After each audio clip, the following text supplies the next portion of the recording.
Welcome to another episode of This Is Why I Don't Vote, a podcast. Season 5, Episode 7. Your safe space to discuss sports, politics, social issues, and even religion, where we will take it all very seriously, but not too seriously. I had 3 different segments that I was going to do for this episode. One of them was going to be on the Led Zeppelin documentary, Becoming Led Zeppelin, that I saw this week, and I began to talk about it based on the bullet points that I had laid out in my outline, and it went on for close to 20 minutes. And then I said, well, I'll just edit some of that content, and then I listened to it again to edit it, and I said, I don't want to edit a damn minute of it. I will not edit myself talking about Led Zeppelin. More than that, that documentary helped illustrate the problems that we have with music today, problems that actually existed all the way back in the late 50s and the early 60s. It's funny how truly the more things change, the more they stay the same. Many of the things that we perceive to be problems are in fact evergreen. They are ever present. Thankfully, when it comes to music, there are bands like Led Zeppelin that decided to break the mold and change the way we listen to rock and roll. Thank you all for listening. If you like what you hear, please write a review, give it 5 stars, thumbs up. Instead of clicking on all those hearts for the big boob girls on Instagram, send this to your friends and enemies. You'll notice that there are no advertisements on this podcast. If you want to keep it that way, This Is Why I Don't Vote podcast is on Patreon. Please consider supporting. Act 1. Go out immediately and watch the documentary Becoming Led Zeppelin. After finishing this podcast, of course. I routinely lament the state of music in the year of our Lord 2024. I don't think I'm alone in that. I don't think that's generational either. What's so curious about the state of music today is that there are so many young people that are desperate for something more, something with more substance, something that speaks to them. And they're looking at music from the 70s, the 80s, the 90s, because what's being put out today is complete and utter shit.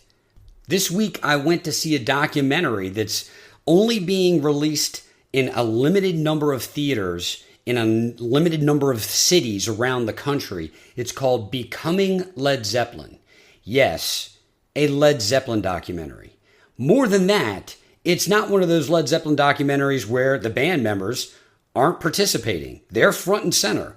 They endorsed this entire endeavor. They are actively participating in this process. Interviews, photographs, home movies. The documentary is well worth your time, whether or not you live in a city that has this limited release going on right now, or if you can get it via a streaming service, whether or not you have to pay for it. Look, it's worth it. It's, first of all, Zeppelin. Do I need to say any more? Need I say more? Zeppelin, motherfuckers. And although that's enough, you need no more than Led Zeppelin to run to the theater to soak in what was the magic, the lightning in a bottle that band captured for this limited period of time. What's more, it is a very interesting commentary on the music industry and how the music industry really has never changed. All the vitriol that I point at the current music industry, it's been ever present. It's evergreen. It never really changes. It's just the bands that have stood up and fought back, and the fact that the people have responded to these bands. The music industry is going to put out shit no matter what. That's all they want. And I believe we've talked about that in different segments over the time I've been doing this podcast, but at a very high level, bands don't have the money to produce, to distribute, to market their own music. So you have to have these middlemen that come in to do all of that, and the middlemen are basically making a bet. They're making a bet that by supporting this band, by paying for their studio time, often their instruments, the money that it takes to market them, I'm going to get paid back. The public is going to receive this. It's going to be lucrative to the point where not only am I going to recoup my investment, but I'm going to make money on that investment. And as we all know, that's speculative. So they're going to have to, as part of their business model, take losses. If you're taking losses, You are going to try to maximize every asset that you invest in to the extent that you can, and you don't give a damn about the quote unquote artist's integrity. You don't give a damn about their artistic vision. You want to recoup the amount of money that you invested, and then you want to make as much money as possible. That's what the music industry is. And what does that translate to at a very high level? It's easy. It's called the single. It's the reason why music today is such trash. It's the reason why so many kids are lost today listening to modern music, is that artists don't have albums anymore. They don't even have a catalog. It's all a series of singles that are trying to be chart-topping hits. And chart-topping hits are usually, it's like McDonald's. It's the most bland, easy-to-consume crap that more people than not will snap their finger to, will bounce their leg to.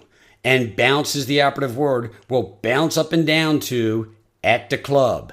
Is the artist that good? Is their music that good? No worries. We'll clean it up on a computer and we'll push it out via these marketing channels that we have, which means that the artist has to compromise whatever vision that they have in order to fit into a box, because we know how to push different product to different markets based on market research, market demographics. Having set the stage with that background, here are the two things that stood out most to me about the Led Zeppelin documentary. Yes, there are spoilers, but I don't think that they would spoil the overall experience of you going and seeing the documentary, because it's the music that controls. It's the music that's the master. See what I did there? That's a Zeppelin lyric. Houses of the holy, kids. Let the music be your master. So what are these 2 points? The first point is for Jimmy Page and John Paul Jones in particular, who came up in a musical family. John Paul Jones's family was vaudeville. Both his mother and father were vaudevillian performers. If you know anything about vaudeville, it's everything. You have to be able to sing, you have to be able to dance, you have to be able to play multiple instruments, and you have to be able to play music from multiple genres. Jimmy Page's mother was extremely supportive of his guitar playing, so much so that she was one of those parents who was willing to let him compromise other areas of his life as she saw him ascend in his talent with the guitar. Both Jimmy Page and John Paul Jones, when they were teenagers, well before Zeppelin had become a thing, well before they had become a name in music, they were both session players. And I don't mean session players in the cool way that you'd think about session players going and playing for artist A or artist B or artist C, playing on those albums and then potentially going out and touring with that artist, but not being part of a quote-unquote band, because it was the artist that was the name. Both Page and John Paul Jones were session players for any type of music that they could get work for. They were working musicians. If they had to go and play with an orchestra one day for a television commercial, they did. If they had to play Muzak, the rip-off music that you hear in elevators, they did that. If it was a big name singing artist that they needed a backup band for, they would do that. They were teenagers, both of them trying to make their way in music. So this is a money thing. And they were playing in these sessions with accomplished, older session musicians. Both of them said the same thing. When you're a session musician, it's important that you get every note right and you get it right the first time. You've got to be able to read music. You've got to be able to accommodate different tempo changes. You've got to be able to adapt to a number of different players every day, and there can't be any mistakes. Because if you're the person that creates the problem by way of a mistake, if you're the person that creates a problem that has a producer go back and say, we have to do that again, I have to change the reel, you've just cost that producer money. You've cost studio time. You've cost an artist money.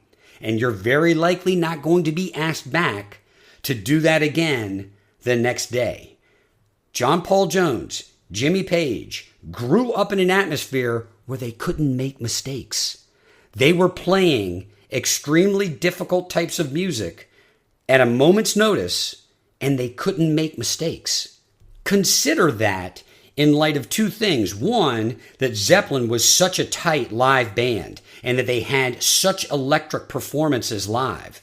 Throw in the fact that in the modern day, you don't need to be clean the way you play music. Whether or not you're singing, you're playing piano, you're orchestrating, guitar, you've got a computer that cleans up all your bullshit. Bad technique, lazy technique. You don't need to be that clean a player. You don't have to have that fine, that sharp a musical mind. The computer can do it all for you. Whatever you put down, you can clean up so it sounds perfect. One of the reasons why music is so soulless today is because the people who are making it have no soul. And to the extent that they do, it's drowned out in this electronic nightmare that you've got Pro Tools and Auto-Tune and all this other nonsense. Even if it's electronic music, it's not clean. It's being overproduced by machines. And here you have guys who grew up in an atmosphere where not only were they playing live, but just to make the payday, just to get the money that you were promised, you had to be perfect. That's a far cry from where we are today. Having said that, where we are today when it comes to what music producers, what record labels are looking for, it's the exact same thing as when Jimmy Page and John Paul Jones were coming up through the musical industry. Jimmy Page ended up leaving the sessions to go and play with the Yardbirds, and the Yardbirds, as many of you know, had a number of singles make the top of the charts. This was an accomplished band. You can still go and listen to those 60s, 70s channels, and they'll play plenty of Yardbird songs that Jimmy Page was playing guitar on. Of course, when you have those hit singles, you're going to get signed. The label is going to be more demanding of you. What is it going to want? It's going to want more singles. Well, what ended up happening, and I was not aware of this story, Jimmy Page comes right out and says it. The band is together. They're touring. The label is demanding more and more single style material from the band. The band isn't allowed to go and be creative and create album type concepts or songs that have one or two different through lines. All the label wants out of them is hit singles. And they go through a successful tour. They have a couple of additional songs that are hit singles. And everyone in the band looks at one another and says, we're done. I don't want to do this anymore. The only person who didn't feel like that was Jimmy Page. The band takes a vote, and the vote is collectively to quit. Jimmy Page is the only one who votes against it. Consider that, dear listener. Here you have a bunch of teenagers that had lived out their dream. They had formed this band. They had come out with albums. They had hit singles. They were touring all over Europe. And they look at one another after a tour and they think to themselves, based on the demands of this industry and what our label is asking of us, fuck it. Let's just quit. So to say that the music industry beats the soul out of its artists, out of its musicians, that's not new. To say that the music industry doesn't care about artistic vision, all they want are hit singles so that they can make more money, that's always been the case. Page noted that there was this new thing called FM radio in the United States. Most of the hit radio stations and most of the hit songs, they were played on AM radio back in the late 50s into the early to mid 60s. There's this new thing that comes out in the late 60s called FM radio. And what these DJs were doing on FM radio, because they had more freedom, there were fewer people listening that were looking for quote unquote hits, that pop culture crap that's always been number one, but no one ever truly remembers or relates to. Pop music has always resonated the same. It's ever present. It's evergreen. It's like McDonald's. Some people really love it, but most people, it's just incidental. It's just background noise. Jimmy Page saw the future. He realized that people in his generation were tired of this single poppy, thoughtless corporate bullshit. And he said to himself, We need, as a band, to embrace this FM culture and to start thinking programmatically about how we write songs so that we can put entire ideas or themes into one side of an album or an entire album. And then the DJs are going to play every song on that album. No one song will be more important than the other, and each will have a contribution on that side of the album. He saw that well before anyone in the music industry realized what was coming. So when he got together with John Paul Jones, John Bottom, Robert Plant, his idea was we need to have an idea about what we're going to do with an album and not let the studio dictate to us, not that let the label dictate to us that we need to make singles. Zeppelin went in, wrote, recorded, and produced their entire first album and then took it to labels to market it. From his experience being a member of the Yardbirds, Page was adamant, no one gets to touch this album. This is what it is. Listen to it. If you like it, we'll sign with you and you can release it and market it. But no producer's going to come in and touch any one of these songs. No notes are going to come from the music label. This is what it is. Zeppelin's going to do what it's going to do. And not only was he able to secure a contract, Zeppelin had entire artistic freedom in that first contract. As we know, the rest is history. Although Zeppelin never really had the same kind of following that it did in the United States and Britain, the album did well in Britain, but it blew up in the US. They had 2 or 3 dates in the US that were moderately attended, and then the word got out and it just exploded. Again, lightning in a bottle. I highly recommend that you watch the documentary, but take away these 2 major points that not only are indicative of how great Led Zeppelin was, but how poor the music industry is here in the 21st century. Do you have these highly accomplished musicians to the extent that even if they are great musicians, have they played over and over again? Have they gotten to a level of proficiency where they just don't make mistakes and they can work within a paradigm of a number of other active musicians playing active music? And the hit single. The industry wants what it wants. It doesn't give a damn about music or musical integrity. It's all about the money. And money comes from hit singles. My optimism is that there are going to be artists that are going to rise up and become popular, not because that musical genre becomes popular, but because the kids, it's people from age 16 to 29 are going to stand up and say, we're tired of this shit. We want something different. And when those artists start to rise up, the kids will gravitate towards them.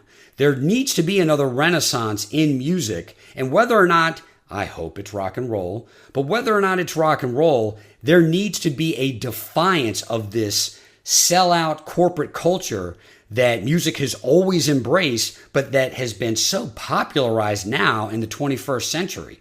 I've heard this before, and I didn't really appreciate it until I was watching the Led Zeppelin documentary. But there is a thing now where young people want to become famous to sell out, to push product, to make money. Fame is an avenue simply to make money. Whereas if you look at a band like Led Zeppelin, or you look at any of the bands that I grew up with in the early 90s, particularly from that Seattle movement, the grunge movement, it was a countercultural movement, the popularity of which was a fuck you to the popular culture movements of the time. So the shift that I'm speaking of, it's going to have to be organic. It's going to have to be younger people realizing that there's only so much to be gained by becoming popular on social media and then pushing a bunch of products for the rest of your life. Products that you generally may not like, but are thinking to yourself, it's so empowering and I feel so validated that someone would pay me money to push this product. Specific when it comes to music, there's no integrity in that. Music has always been very important to me, and it's been so important to me that I've had a problem embracing new types of bands or new types of music particularly when that music touches on popular culture. I have always embraced the counterculture bands because I believe that they more embody this energy of defiance that I guess I always associated myself with. What was I defying against? What do you got? But as an older person, I realize to the extent that that stuff still resonates with me, it's defying against this pop culture nonsense that is like terrible Bazooka Joe bubblegum that you're going to chew up and spit out in 3 or 4 minutes and never think about it again. Here I am as a 50-year-old man talking about Led Zeppelin, a band that broke up when I was 7 years old. How many of these number one selling artists today are going to be in a conversation like that 50 years after they were at the peak of their musical careers? How many of you will remember anything that they had done other than as nostalgia? We can get the great stuff again. We have to demand as much. This is Why I Don't Vote, a podcast.